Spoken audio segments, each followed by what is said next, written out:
Most people never get to 10% body fat, and it's not because they don't train hard or eat clean, it's because they ignore these 9 very boring but brutal habits. So let's fix that. When I first tried to get lean, I did what everybody does.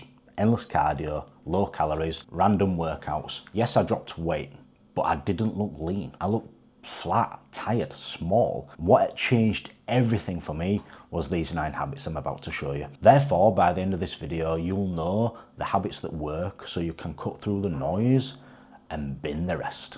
Number 1, weigh yourself every day. If you're still guessing your weight, that's why you're stuck. Why? Weighing yourself is not just a means of monitoring progress. It can be why you progress.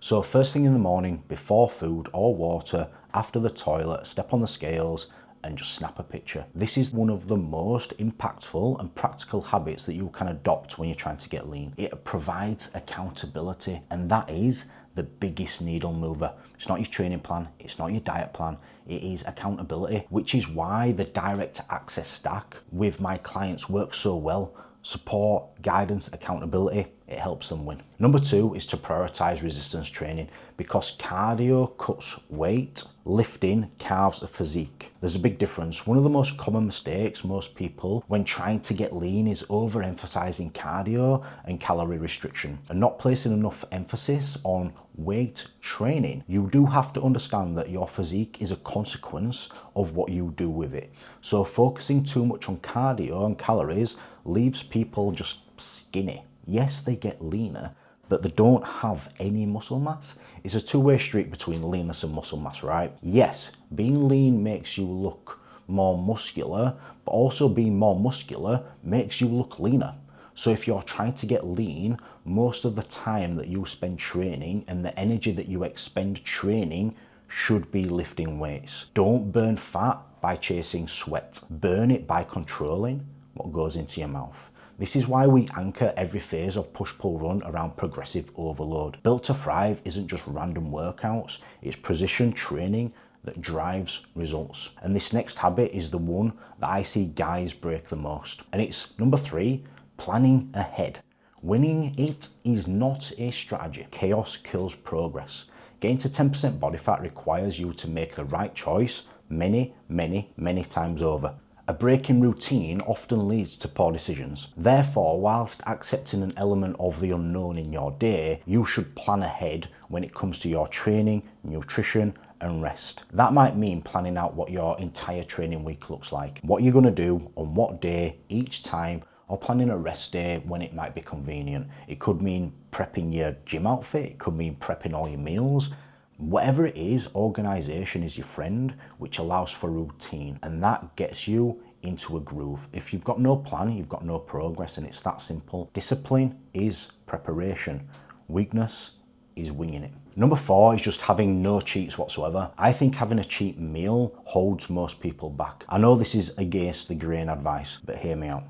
Most people can't just have one thing. Therefore, it just spirals out of control. Before you know it, you've had your cheat meal, another 3,000 calories of processed shit on top of it. Yes, it can be easier to stick to your diet or make that gym session when you're feeling a little bit demotivated if you've got some kind of reward to look forward to. But if you cannot stick to your diet through the week or have a controlled off-plan meal, you shouldn't touch cheat meals. Stick to single ingredient whole foods. Reprogram your taste buds, bro. Find joy in eating fruit, not the cookie. We don't want to get to the habit of the fuck it mentality and the impulse attitude that promotes. And if you want all of these habits in a 30-day email series, which breaks everything down so you can build a body you love and become the man you want to be, click the link in the description.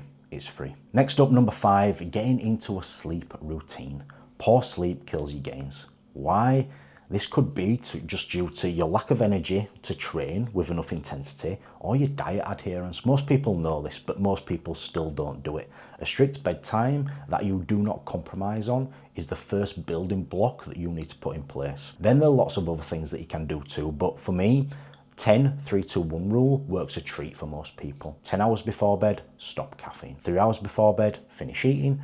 2 hours before bed, no more fluids. And 1 hour before bed, no screens, no phones, no TVs, no laptops. I use earplugs year round and also a sleep mask. I find these things help a lot. Just try to get enough. If you don't, everything is just going to be harder, whether that's losing fat, whatever it is, your life's just going to be a lot worse if you don't get enough sleep. Number 6 is eating whole foods the vast majority of the time. This is because the whole unprocessed foods are far more filling for the same number of calories. And your goal during your diet should be to experience hunger as little as possible. Often foods with lots of added sugar can lead to you craving more sugar. Therefore, you need to be spending your calories wisely. If you're physically active as well, putting your body through the stress of training and trying to maintain muscle mass, your micronutrient requirements are going to be above those of the average fat man who rarely does anything physically demanding. So if you are training hard, training like an athlete, you need to eat like one or you'll just stay average.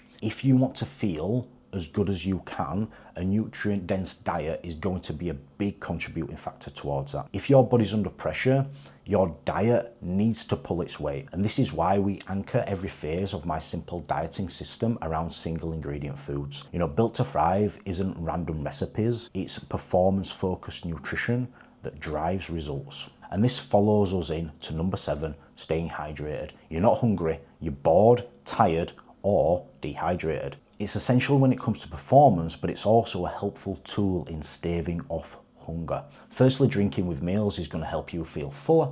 It's also helpful, I find, to find a drink between meals, low calorie or no calories, which will provide like the stimulation of having something. So tea, coffee, fizzy pop, 0 calorie Coke or something like that. Find something that fits your calories, which will help you curb any cravings too. And then number 8 is where most guys fail. It's not staying busy or becoming bored. If you can stay busy, you won't notice the time between meals so much. So you're not just sat there thinking whether you're hungry or not. The trouble is most people equate being bored with being hungry, and it's an easy mistake to make, but they are not the same thing. Try to identify someone who is on a bulk, even if you're on a cut, because it will help you out a lot. You shouldn't be on a diet thinking, I'm going to be hungry, I'm going to have no energy, I'm going to be weak in the gym, because you're just setting yourself up for failure with that shitty mindset. If you aim for a sensible rate of weight loss, every day should just be another day. Don't act like you're dieting, just execute the plan. And the last one, number 9, is tracking every calorie. Now, I don't think everyone should constantly track their calories and macros forever. But when you are dieting, particularly if you're new to dieting as well and you're not good at estimating your food intake, putting everything that passes your lips into MyFitnessPal is going to be beneficial. And I do mean everything. You'll be surprised how many people say to me, oh, I've been on 2,000 calories a day and I'm not losing weight. They're not. It turns out they're just not tracking everything. They're missing ingredients such as oils, sugar, milk, sauces. Listen, everything counts. Eventually, you can be a bit more laid back about it. But I still think it's good practice to be accurate, even when the items may seem insignificant, because it's these small things that all add up. Therefore, this is the single most effective tool that you can use. So just use it. Your body doesn't care about your excuses. It responds to precision. Nobody forgets to track. They just don't want to know the truth. I've coached hundreds of guys to sub 10% body fat. One of my guys, Ben, got down to 10% body fat using these 9 habits. Just structure, tracking, and staying in the fight. It never comes from motivation or magic. It's just mastery of these boring habits. And this is exactly what I build into phase 1 of Built to Thrive. Structure, systems, and 0 guesswork. If you want a customized plan to get lean, strong, and high performing, DM me the word Thrive on Instagram using the link below. If you're new here, click subscribe. If you've been around a while, show some love, click a like, and I'll see you in the next one.